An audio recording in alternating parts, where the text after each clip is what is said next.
नमस्कार, मी अजिंक्य बोडके आणि आपण बघताय उत्तर महाराष्ट्र लाईव्हचा विशेष कार्यक्रम आतली बातमी। खरं तर या आतल्या बातमीच्या माध्यमातून आपण अनेक गोष्टींवरती चर्चा करत असतो, अनेक आतल्या बातम्या आपल्यापर्यंत पोहोचवत असतो आणि आज आपण पुन्हा एकदा बोलणार आहोत ते नाशिक लोकसभा मतदारसंघाबाबत। आपण म्हणाल की वारंवार नाशिक लोकसभेबद्दल का ही आतली बातमी येते किंवा का त्याच्याबाबत चर्चा घडते, त्याबाबतच्या बातम्या का येत आहेत? त्याचं सगळ्यात महत्त्वाचं कारण आहे की पूर्ण महाराष्ट्रामध्ये ज्या एका जागेबाबत महायुतीमध्ये सगळ्यात मोठा पेच प्रसंग निर्माण झालेला आहे आणि आजही तीनही पक्ष ज्या जागेवर दावा करतायत ती एक जागा म्हणजे नाशिक लोकसभा मतदारसंघ। खरं तर नाशिक लोकसभा मतदारसंघ हा 1989 साली भारतीय जनता पार्टीने सर केलेला होता। नुकतंच भारतीय जनता पार्टी आणि तत्कालीन शिवसेना यांची युती झालेली होती आणि या युतीच्या माध्यमातून ही नाशिकची लोकसभेची जागा ही भारतीय जनता पार्टीने लढवलेली होती आणि त्यावेळी दौलतराव आहेर यांचा विजय या मतदारसंघामध्ये झालेला होता। कालांतराने पुढे या मतदारसंघावर जी वाटाघाटी झाल्या, ज्या वाटाघाटींमध्ये या ठिकाणी ही जी जागा होती नाशिकची ती शिवसेनेला सुटली। 1996 साली या ठिकाणी तत्कालीन जिल्हा प्रमुख शिवसेनेचे राजाभाऊ गोडसे यांना उमेदवारी देण्यात आली, ते विजयी झाले। मात्र केंद्रातलं अटल बिहारी वाजपेयी यांचं जे 13 महिन्याचं सरकार होतं ते कोसळलं आणि पुन्हा एकदा 98 साली निवडणुका झाल्या। त्या निवडणुकांमध्ये माधवराव पाटील या काँग्रेसच्या उमेदवाराचा विजय झाला। त्यामागे अनेक कारणं होती, जसं आता वंचित वगैरे असे जे फॅक्टर आहेत त्याच प्रकारचे फॅक्टर त्यावेळी होते। त्यावेळी BSP होता किंवा प्रकाश आंबेडकर यांचाच भारिप बहुजन महासंघ अशा प्रकारचे जे पक्ष होते त्यांच्या उमेदवारीमुळे हे जे चित्र होतं किंवा हे जे निकाल होते ते बदललेले होते।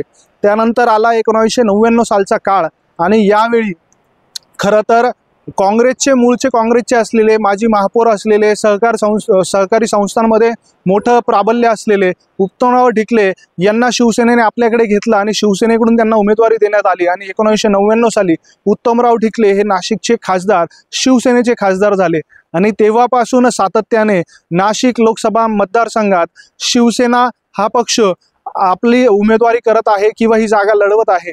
मात्र 2014 साली मोदी लाट आली आणि या मोदी लाटेत हेमंत गोडसे हे निवडून आले।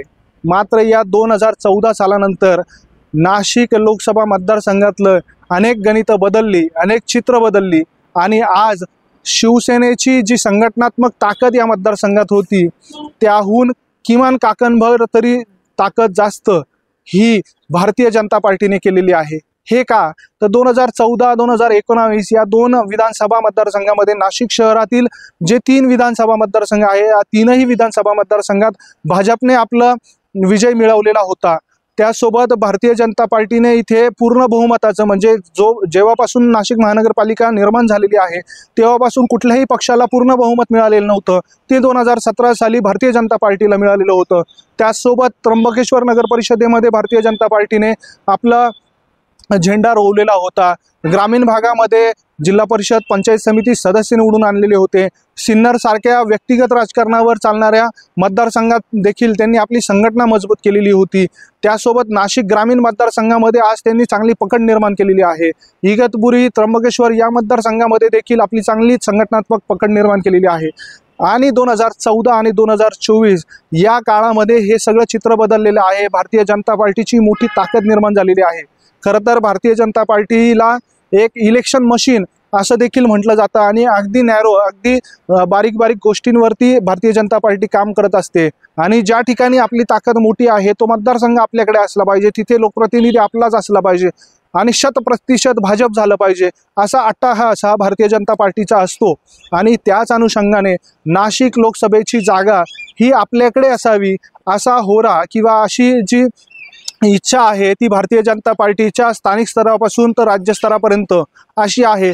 मात्र मागील 25 वर्षापासून या ठिकाणी शिवसेना निवडणूक लढते आहे, त्यामध्ये 2दा शिवसेनेचा पराभव झालाय, मात्र 3दा शिवसेनेचे खासदार इथून निवडून गेलेले होते आणि मग अशा प्रसंगी शिवसेनेची जागा आपल्याकडे कशी घ्यायची हा पेच प्रसंग भारतीय जनता पार्टी समोर होता आणि त्याचमुळे छगन भुजबळ यांचा पत्ता भारतीय जनता पार्टीने टाकलेला आहे आणि या माध्यमातून छगन भुजबळ यांच्या माध्यमातून शिवसेनेचा गेम करून ही जागा कायमस्वरूपी आपल्याकडे घेण्याची खेळी भारतीय जनता पार्टी खेळू पाहते की काय, अशी चर्चा आता राजकीय वर्तुळात रंगू लागलेली आहे।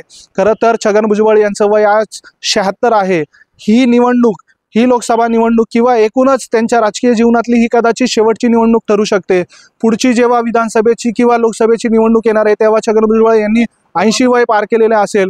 छगन भुजबळ यांची एकूणच तब्येतीची एकूणच परिस्थिती बघता पुढची निवडणूक छगन भुजबळ लढतील की नाही लढणार हा मोठा प्रश्न आहे।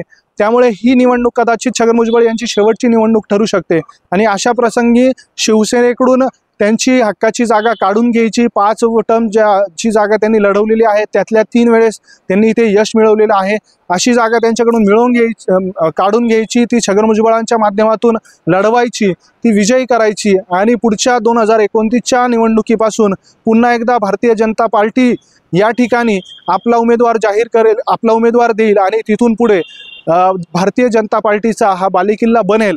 अशा पद्धतीचं लॉंग टर्मचं राजकारण भारतीय जनता पार्टी खेळू पाहते की काय अशी चर्चा घडून येते आहे आणि त्याचमुळे छगन भुजबळ यांच्या नावाचा आग्रह राष्ट्रवादीपेक्षा भारतीय जनता पार्टीतून जास्ती होतोय। अगदी केंद्रापासून राज्यापासून ते स्थानिक स्तरावर सुद्धा छगन भुजबळ यांच्या नावाला पसंती दाखवली जाते, त्यांच्या नाव पुढे केलं जातंय आणि या माध्यमातून छगन भुजबळ यांच्या माध्यमातून भारतीय जनता पार्टी हा महत्त्वाचा मतदारसंघ, जिथे आता भारतीय जनता पार्टीची संघटनात्मक ताकद खूप चांगल्या प्रकारे निर्माण झालेली आहे, असा मतदारसंघ लॉंग टर्मच्या दृष्टिकोनातून आपल्याकडे घेण्यासाठी ही खेळी भारतीय जनता पार्टी खेळत असल्याचं बघायला मिळत आहे। ही माहिती आपल्याला कशी वाटली याबाबतच्या आपल्या प्रतिक्रिया, खरंच भारतीय जनता पार्टी हा गेम खेळते का याबाबतच्या आपल्या प्रतिक्रिया कमेंट बॉक्समध्ये कळवा। त्यासोबत आमच्या यूट्यूब चॅनलला सबस्क्राईब करायला विसरू नका, बेल आयकॉन दाबायला विसरू नका। हा व्हिडिओ जर आपण फेसबुकच्या माध्यमातून बघत असाल तर आमच्या पेजला लाईक आणि फॉलो करायला विसरू नका। त्यासोबत इंस्टाग्राम आणि ट्विटरच्या माध्यमातून देखील आमच्याशी जोडले जा। धन्यवाद।